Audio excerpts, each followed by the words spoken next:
Welcome to Giving Up on Sex. Woo! My name's B. Lion. We got Josh Jack on the show. Hey. We have Miller, and we're basically talking about Josh. Is his dick going to the graveyard? We don't know. Hopefully not. Josh, where are you with sex? Dud, dud, dud, dud, dud, dud, dud, dud, dud, dud. That's my dead dick, everybody. We're supposed to have Rod Goat Sperlin on. Now, the reason why I wanted to have Rod Goat Sperlin on is because Rod Goat Sperlin is a comedian at the northeast location of the city, and he's like a really weird guy. He's like a man child. He's very immature. He's always high. He pisses people off. He has this confidence, but like this, and you wouldn't think he would get laid, but he has no problem getting laid. Not to say with hot chicks, but since I know him, he's always bringing chicks around. He's always like, all right, dude, I would hang out with you, but I gotta get laid. And I was gonna have him on tonight because he busts my balls too, because I'm the type of guy that I'll go on a date with a girl and I'll just bring up sex on the first date. He's like, no, you idiot. You don't bring up sex on the first date. You gotta get to know them. I go, but that's if you want a relationship. He goes, yeah, but sometimes on the second date, like they'll suck your dick or something like that. You know, like you gotta keep taking them out. You're one of these millennials. You just expect to get laid. So hopefully, he said next week he'll do it. So hopefully next Monday, if he's not getting laid, Rocco Spiller would be on the show. Yeah, what's his secret? He's getting laid tonight. That's what he said. I thought he was joking, No, I mean, what's his secret? How does he get laid? You said he's like pretty much. Well, I think number one is I think looks matter. I think he's not a good-looking guy, but he is in shape. Like he used to be kind of chubby, and he lost weight, and he kind of toned up. And I've actually seen like he gets like older, not old, but like chicks his age. He's in his 40s. He doesn't get like young hot chicks, but he has this charm, man. I see girls flirt with him in front of me and stuff. They think he's funny, and I don't know. I think they think he's good-looking, funny guy, charming guy. It's a shame he didn't move on Millionaire Matchmaker. Oh yeah, Ron Goatsperl was on an episode of Millionaire Matchmaker. That's incredible.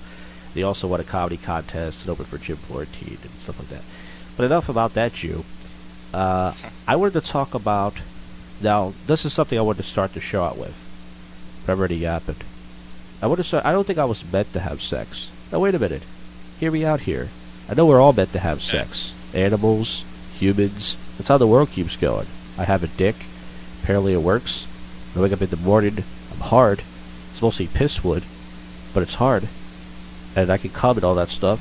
But I don't think I was meant to have sex with girls. I think I knew from the early age when I was walking around the mall, talking to girls, saying hi to them, that I was going to have trouble for the rest of my life. Just by the way they looked at me. Now, even though I was a weird guy in the mall, walking up with this weird, confidence, just saying hi, how are you, you're cute, all that stuff, maybe a little too straightforward, I just knew. I was like, this is going to be trouble for the rest of my life. And it has been. One of the reasons why I quit was because I was like, if I have to work this hard and not get laid, fuck it. It's too much, Maybe you're working too hard.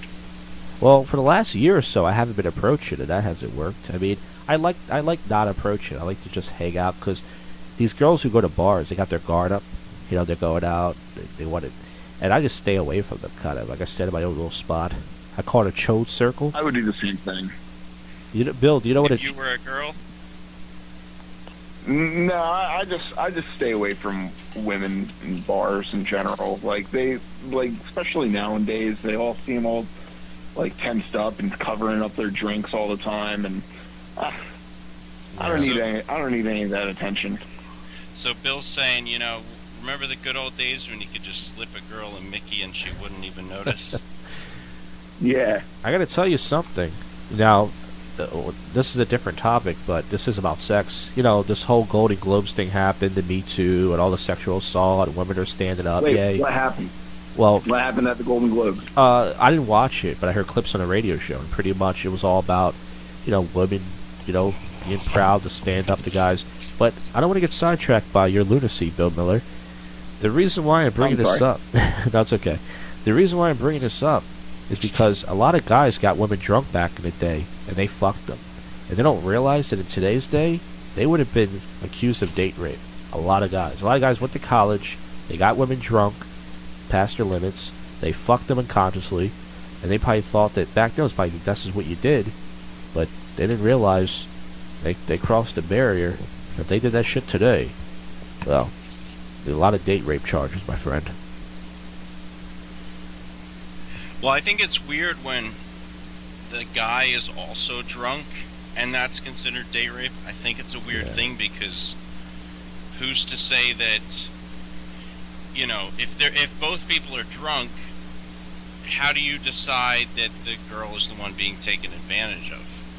You know what I mean? Yeah. Well, that sound crazy. That's just vagina power right there. And like I said, the girl that came over my place years ago, I talked about the only one night stand story I had. She wasn't wasted, but she was drunk. And it's kind of weird, but see, the good news about it is I had a text message from her saying, you know, I want to hang out, I want to fuck you. So if she tried anything, I'll show that to the judge right there. Be like, look, this chick, Your Honor, said she wanted to fuck me. And he would be like, oh, my nigga. And I would have got off. So you're saying black judges are a little more lenient with that? Yeah, I think what you got to do now is either get a voice recorder on your phone and just say to the girl, so we're going to have consensual sex right now, right? Or just text her and say, so we're going to hang out tonight and hook up, right? Just be blunt. So that way if she says yes, then you could actually rape her. And what could she do? It says right there. She agrees. Oh, wow. There's Jacoboo again with his old rape humor. But yeah, I'm gonna get some complaint letters. Well, that was listed to the stuff. Okay. Fortunately, I'll tell him where to send those letters at the end of the show. The guy I do a show with won't even listen to. But yeah, I feel like I was not meant to. See, I got to. Josh, is Elliot Rodgers your hero? What did he do? The guy who shot all the women? Yeah, that'd be pretty much. For why? I don't know. It's just why did he do that? He shot them because he couldn't get laid. That's awesome. Yeah. Yeah, I heard about that. I mean, like I said... Where did he do that? Shit. Years ago, wasn't it? I thought this was a big story. A few years ago, there was like sorority girls. Let me see. Oh, sorority girls. Oh, no. There was a Law & Order episode about it. Isla Vista, California, 22-year-old Elliot Rodger killed 6 people and injured 14 others on the campus of University of California. I think I heard audio of that guy. I think I could be wrong, but I think so. I think Opie and Anthony podcast. I think someone played audio of him. He was talking about he saw these women with this guy he didn't like, and he was like, "Why are they with him? Why aren't they with me?" I can play clips actually if you want me to pull up any clips of this guy. Yeah, I can hear it. You just can't hear what I play, but go ahead and play it. Let's see. I have a clip finally for the show. Let's see where. I don't know if this will have any audio we can see. I mean, I don't know if this will be him actually. It's a fucking ad, of course. Get ad blocker, you fuck. You're right. Yeah, come on, get with the times. California Santa Barbara community is in more feudal race to try to stop him. Oh, here. Wait, I think this is one of his videos. Privileged, but sexually frustrated. A virgin vowing revenge in a twisted video he posted Friday addressed at his perceived enemies, young women he says rejected him. All those girls that I desired so much. They would have all rejected me and looked down upon me as an inferior man if I ever made a sexual advance towards them. Deep delusions that would turn deadly. I hate all of you. I can't wait to give you exactly what you deserve. And tonight, the University of California, Santa Barbara shut down. I think that's all they have of him, but wow. Yeah, I think I heard it's like a lot of stuff like that. Yeah, I think I heard a clip of him saying I saw this once again. Like I saw these 2 girls with this guy, and I was like, oh, he's such a douchebag.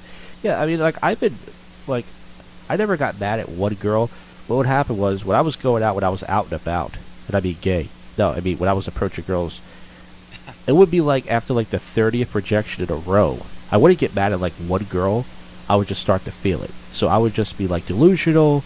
I'm approaching all these girls. Okay, I'm going to get one. And then after like 30 girls that I texted back in a row over a few months, then I would just feel it. Like, fuck, like just defeated. Like, what do I got to do? You know? Like, I'm not shooting for the stars here. But it's like, but I never once like you know, it's more like their attitude. I think the worst thing that ever happened was a girl was like really mean to me outside of a bar or something, and I walked away, and I thought this in my head. Remember, thoughts are just thoughts. That's what they say. I just said to myself, I hope she gets fucking raped. Now, what happened? Did she? I hope so, but it was just more of what I thought. Only because she was mean to me, but I never once thought this guy had a good idea. I'm glad he ran with it. I mean, you got to say this. He's definitely a ghost starter, right? Yeah, don't you think if you put that energy into getting laid, it would have been better? I did. I put a lot of energy into getting laid. Not now, but it did. And I would like to know the girls that you go in after, like if you're just picking the wrong girls. Yeah, so you said that before, and here's the thing. If I was just I know some guys who only talk to white girls, guys who only talk to blondes, guys who only talk to this, Asians. I was hitting on all different races, older, younger, you know, chicks who are okay looking, chicks who are hot, girls who are good looking, girls who are sometimes... That's not what I mean, though. What I mean is, like, have you been sitting at a bar and say you, like, catch a girl's eye from across the room, like, looking over, and it seems like she's giving you a vibe, and you go and talk to that girl, not just, like, a random girl at the bar? Yeah. Some of the first couple girls I approached were actually looking at me, and they didn't text me back. They ignored me. And I was like, well, why was she looking at me? Like, one girl was, like, bending her neck, turning around and looking at me a few times. And my friend was like, go talk to her. And I did. And she ignored me after I called her. So, I think they're just looking at me like, I hope that guy doesn't rape me.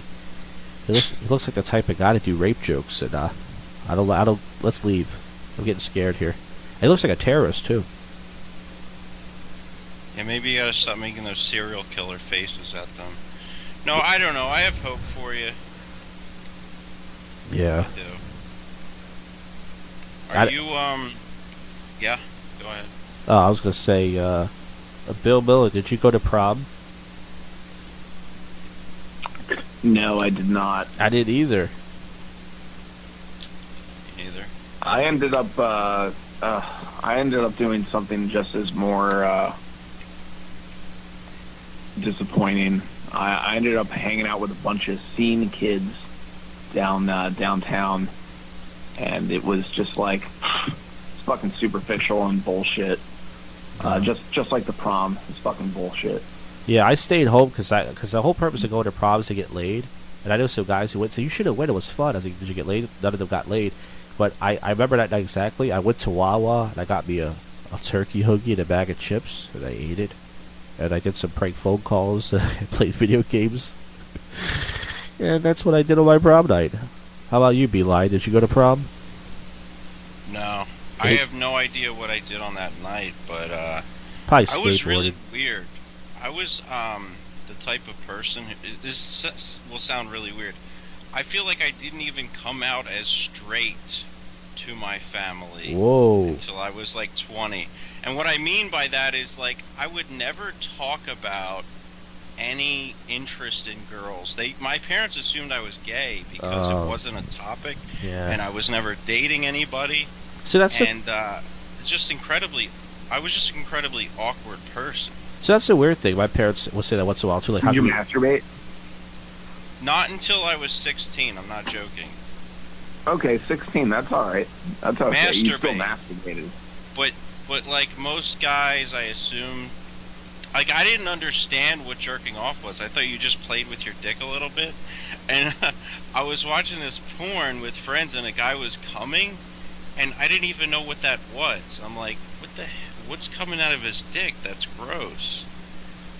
I feel like that's very late in life to even understand, to figure that out. Yeah, that's kind of weird how, like, my parents would say the same thing. They go, how come you don't bring any girls around? But the thing is, even if I brought a girl around my parents, they would probably say something mean, like they're racist. So if she was, like, you know, Jewish, like, what are you dating a Jew for? If she was black, what are you dating a black for? So, like, why would I bring anybody around them, you know? And it's weird how if you're a guy and you're not, like bringing girls around, that automatically means you're gay. Like, don't gay people have sex? Aren't they fucking... aren't your parents mixed? Yeah, so my mom is Cuban, she's dark, and my dad is white. So that's, well, my dad was giving me shit for moving to the black girl. I said, well, you didn't even stick to your own race. You weren't pure. You didn't go for white. And my dad got mad and said, "Because I fell in love with your mother." That's what he said to me. Oh, nice, nice. He nailed me. He nailed me with the power of love. But yeah. No, you nailed him. Yeah. He fucking copped out with the power of love. Yeah. But it's true though. But my dad says something interesting that I actually agree with. This is my dad grew up in a Puerto Rican neighborhood. I guess that's how he met my mom, North Philly. And he said to me, one of the things I don't like about white girls is they like everything. Meaning like how like black girls mostly stick with black guys, Spanish girls mostly stick with Spanish guys. He was like, white girls just date anything. That's fucking nasty. And I kind of agree with him. Why is that nasty? Wow. I don't understand that. Well, when I say nasty, like when I see a white girl and a black guy, I'm not like I don't get mad at all. Because if a girl's not gonna, I used to get mad a little bit when I was a kid because my dad's racist thoughts would go at me. But then I realized that if a woman's not gonna fuck me, it doesn't matter who she fucks. It doesn't matter if she fucks a dog like Whitney, Wisconsin. It doesn't matter what she fucks. She's not gonna fuck me. Go gangbang. I watch interracial porn. Go gangbang. When I say nasty, you know what I mean? Like it's a turn off. And it's kind of weird because I don't see a lot of black girls with white guys. Maybe because white guys aren't into that, or a lot. I definitely see some of it. Or Spanish girls with like white guys, or Asian girls with Spanish guys, whatever. But yeah, white girls are just all about, especially now this liberal thing. But it's not nasty. It's just more like I see what he's saying now, but I don't know. Now, if there was a comic who was a fuck buddy of yours, would you say we're comic fuck buddies? Yes. Not real. That's low. That's low class. All right, so we should wrap this up. If you call out your fuck buddy in public, they're not going to be your fuck buddy for very long. From experience. There's a man of experience right there. Well, if anybody has any questions, topics, you want to call me a pussy, you want to come on the show, you want to email a question and concern, tlndshow@outlook.com. That's the new email address. Ignore the other one. And this has been Giving Up on Sex with me, Josh Jack, B. Lion, Bill Miller, and hopefully next week special guest Rodger will gloat and talk about why I suck with girls and such. So stay tuned for that one. Give it up on Sex.